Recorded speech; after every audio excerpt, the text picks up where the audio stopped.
यूं तो है जिंदगी, तेरे सफर से शिकायतें बहुत थी, मगर दर्द जब दर्ज कराने पहुंचे तो कतारें बहुत थी।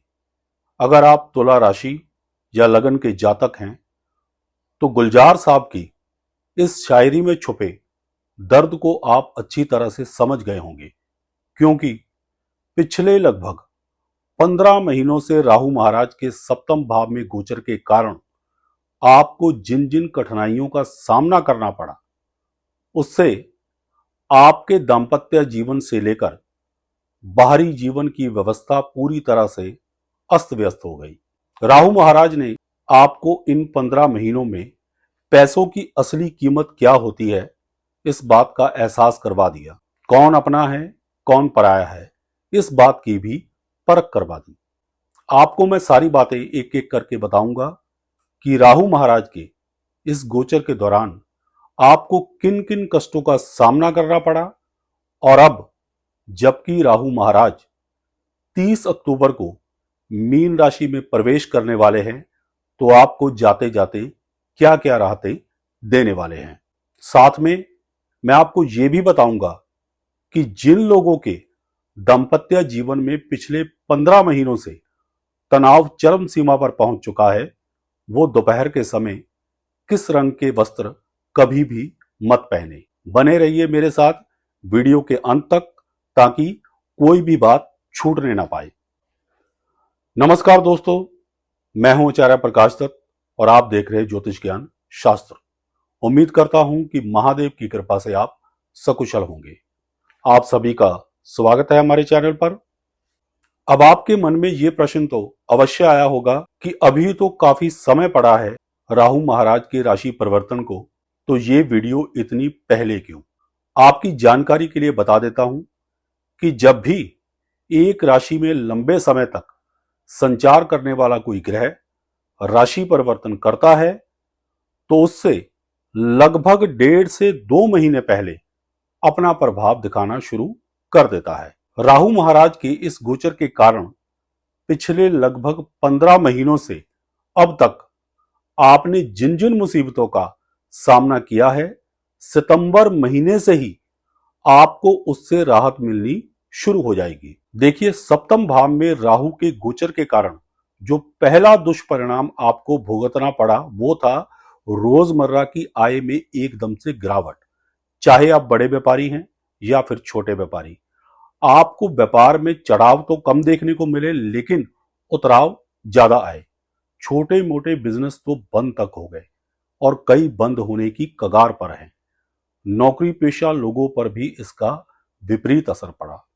कई लोगों को कामकाज से हाथ धोना पड़ा। दूसरा दुष्परिणाम दांपत्य जीवन में कला कलेश काफी बढ़ चढ़ के रहा।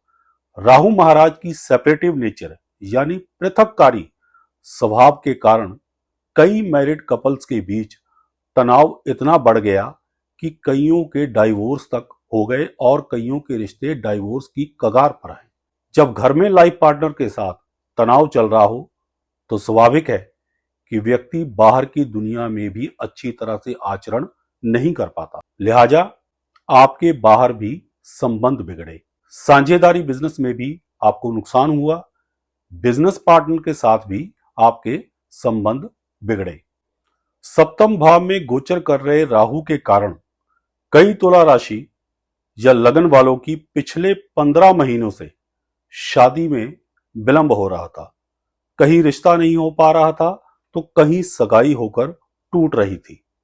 जिनकी नई नई शादी हुई थी, उनको भी आपस में तालमेल बैठाने में बड़ी समस्या पेश आ रही थी। यहां तक कि जो लव अफेयर्स शादी तक पहुंचने वाले थे, अंत में आकर कुछ ऐसा हुआ कि बात बनते बनते रह गई।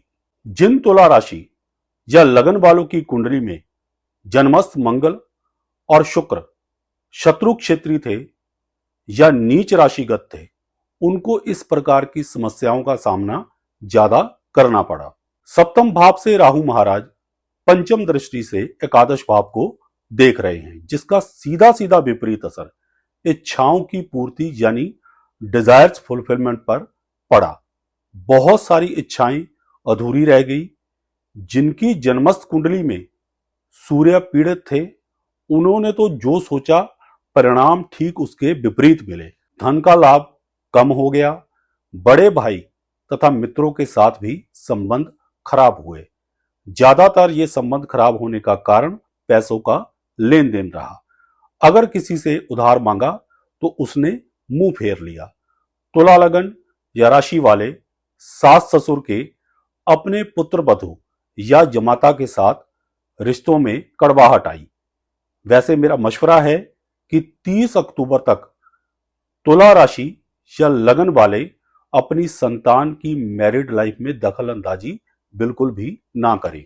प्रथम भाव पर राहु की सप्तम दृष्टि के कारण मन में हर समय कोई ना कोई विचार या चिंता चलती रही। जिनकी कुंडली में शुक्र कमजोर थे उनको डिप्रेशन तक हुआ।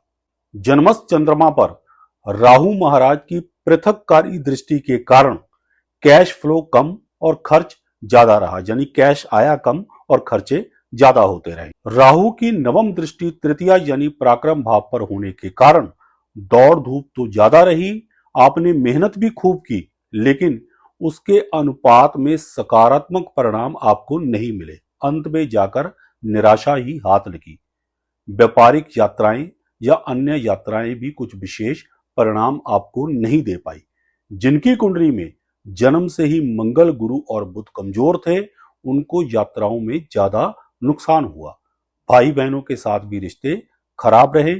क्योंकि तृतीय भाव पंचम भाव का लाभ स्थान है, इसलिए शिक्षा पूर्ण होने के पश्चात भी या तो जॉब नहीं मिली या फिर मिली तो वो मनपसंद की नहीं थी।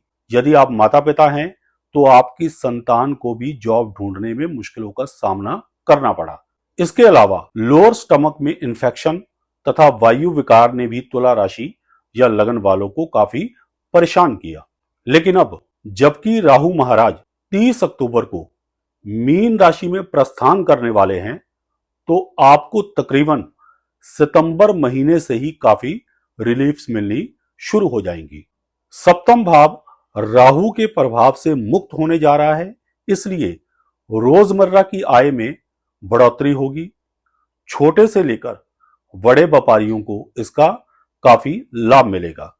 जो लोग जॉब खो चुके हैं या ढूंढ रहे हैं उनको जॉब आसानी से मिल जाएगी। दाम्पत्य जीवन फिर से सौहार्दपूर्ण बनेगा। पति पत्नी के बीच डिस्प्यूट्स खत्म होंगे। बातचीत करने पर तलाक की कगार तक पहुंचे रिश्ते भी बच सकते हैं। बिजनेस पार्टनर के साथ संबंध सुधरेंगे।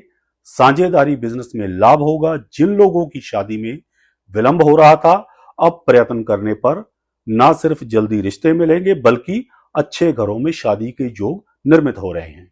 एकादश भाव पर राहु की दृष्टि का प्रभाव खत्म होने का सबसे बड़ा लाभ आपको यह होगा कि अब इच्छाओं की पूर्ति होनी शुरू हो जाएगी। पहले की तरह अंत में आकर काम खराब नहीं होंगे। धन लाभ होगा।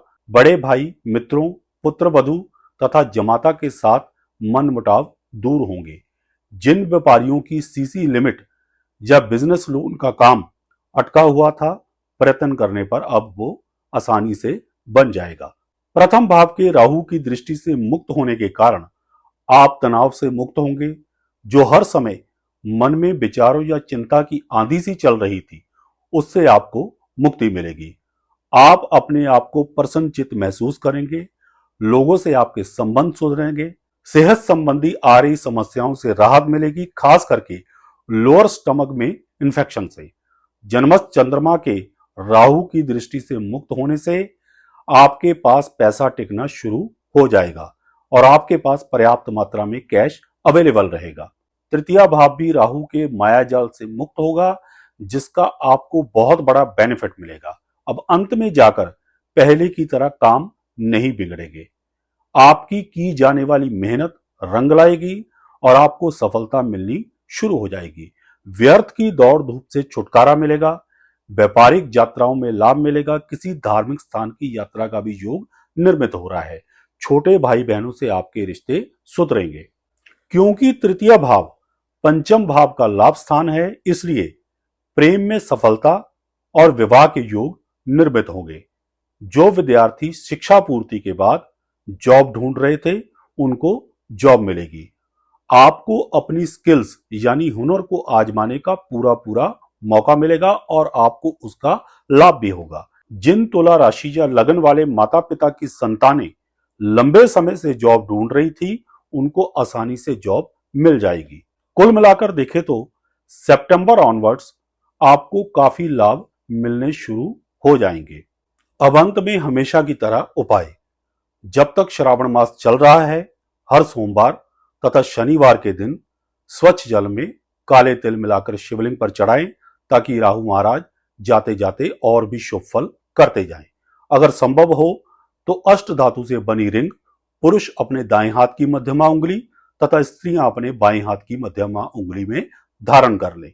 एक वस्त्र संबंधी उपाय जिसका जिक्र मैंने वीडियो के शुरू में किया था वो ये है कि तुला लगन या राशि के जातक कभी भी तपती हुई धूप में गुलाबी यानी पिंक रंग के वस्त्र पहनकर ना जाए, खास करके वो लोग जिनके दाम्पत्य जीवन में अक्सर कलेश रहता है।